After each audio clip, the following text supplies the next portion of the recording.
ഇയാൾ എന്റെ ഭക്ഷ്യദാതാവാണ്.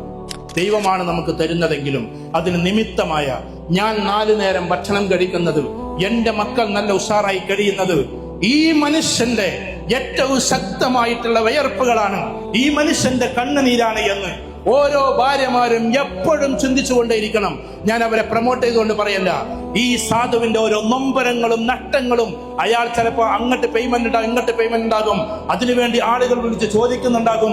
ഇതൊന്നും നിങ്ങളെ അറിയിക്കാതെ കഴിയുന്ന ഒരു പാവം മനുഷ്യന്റെ പേര് കൂടിയാണ് വ്യാപാരി വ്യവസായിയിലെ ഓരോ അംഗങ്ങളും എന്ന് ഓരോ കുടുംബക്കാരും തിരിച്ചറിയണം. കാരണം അയാൾക്ക് ബാങ്കിൽ നിന്നെടുത്ത ലോണിന്റെ EMI അടക്കാൻ ഒരു ഭാഗത്ത്, സാലറിക്ക് തികയാതെ സാലറിക്ക് വേണ്ടി കാത്തു നിൽക്കുന്ന 10-15 സ്റ്റാഫുകൾ ഒരു ഭാഗത്ത്, തന്റെ കച്ചവടം അടിക്കടി ചിലപ്പോൾ കുറഞ്ഞു വരുന്നതിന്റെ പേരിൽ ഒരിക്കലും ലാഭമില്ലാതെ പോകുന്നതിന്റെ സങ്കടം ഒരു ഭാഗത്ത്.